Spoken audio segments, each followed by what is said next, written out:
जन्माष्टमी की कहानी। द्वापर युग में जब पृथ्वी पाप और अत्याचारों के भार से दबने लगी तो पृथ्वी गाय का रूप बनाकर सृष्टिकर्ता विधाता ब्रह्मा जी के पास गई।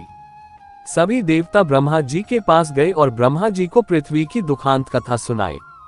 वहां उपस्थित सभी देवताओं ने निर्णय किया कि इस संकट के समाधान हेतु भगवान विष्णु के पास जाएंगे और सभी लोग पृथ्वी को साथ लेकर क्षीर सागर में भगवान विष्णु जी के पास पहुंचे, जहां भगवान विष्णु शेषशय्या पर शयन कर रहे थे।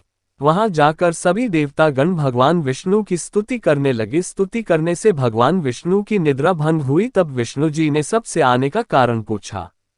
तब दीन वाणी से पृथ्वी बोली, महाराज, संपूर्ण भूमंडल पाप और अत्याचारों से घिर गया है और पृथ्वी इन पाप और अत्याचारों के भार में दबने लगी है, इसलिए कृपा करके इस संकट का निवारण करें।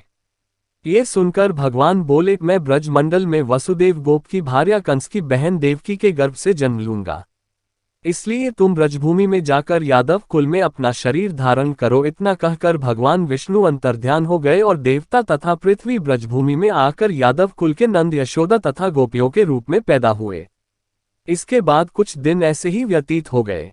वसुदेव नवविवाहित देवकी तथा साले कंस के साथ गोकुल में जा रहे थे। तभी अचानक भविष्यवाणी हुई कि हे कंस, जिसको तू अपनी बहन समझकर अपने साथ लेकर जा रहा है, उसी के गर्भ से 8वां पुत्र होगा जो तेरी मृत्यु का कारण बनेगा। इतना सुनते ही कंस तलवार उठाकर देवकी को मारने के लिए दौड़ा। तब वसुदेव ने कहा, कंस, ये औरत बेकसूर है और बेकसूर स्त्री को मारना उचित नहीं है, इसलिए जब भी देवकी के गर्भ से पुत्र का जन्म होगा तो पैदा होते ही मैं आपको अपनी सब संतान दे दूंगा, तो आपको कौन मारेगा। कंस ने उनकी बात मान ली और वसुदेव तथा देवकी को ले जाकर जेल में बंद कर दिया। जब भी देवकी के पुत्र होता तो कंस उन्हें मार देता। देवकी के साथ पुत्र मारे जाने के बाद 8वें गर्भ की बात कंस को मालूम हुई। इस बात का पता चलते ही कंस ने देवकी और वसुदेव को विशेष कारागार में डलवा कर पहरा लगवा दिया। भाद्रपद माह की कृष्ण पक्ष की अष्टमी को भायावानी रात के समय जब शंख, गदा, पद्मधारी भगवान श्री कृष्ण का जन्म हुआ तो चारों ओर प्रकाश फैल गया। लीलाधारी भगवान की यह लीला देखकर वसुदेव और देवकी उनके सामने हाथ जोड़कर खड़े हो गए। भगवान श्री कृष्ण ने जब अपना बाल स्वरूप लिया तब देवकी और वसुदेव के हाथों की हथकड़ियां टूटकर खुल गई, दरवाजे अपने आप खुल गए और पहरेदार सोते हुए नजर आए। तब वसुदेव कृष्ण जी को अपने साथ लेकर वहां से निकल गए।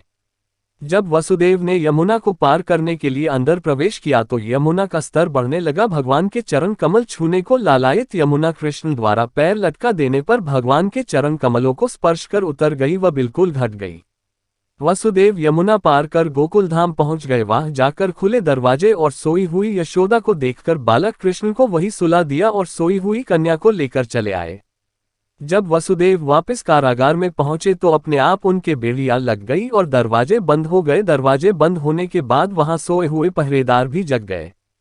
हथकड़ियां लगने के बाद कन्या रोने लगी। तब जगे हुए पहरेदारों ने कन्या का रुदन सुनकर तुरंत कंस के पास खबर भेज दी कि देवकी का 8वां पुत्र जन्म ले चुका है। ये सुनकर कंस तुरंत दौड़ता हुआ आया। जब कंस ने कन्या को हाथ में लेकर पत्थर पर पटकना चाहा तो कन्या हाथ से छूटकर आकाश में उड़ गई और साक्षात देवी के रूप में प्रकट होकर बोली, हे कंस, तुम्हें मारने वाला तो गोकुल में पहले ही पैदा हो चुका है। पापी कंस अब वही तुम्हारा वध करेगा। यही भगवान बड़े होकर अकासुर और तारकासुर तथा कंस जैसे क्रूर राक्षसों का वध कर पृथ्वी तथा भक्तजनों की रक्षा की। ये थी जन्माष्टमी की कहानी। जन्माष्टमी की कहानी।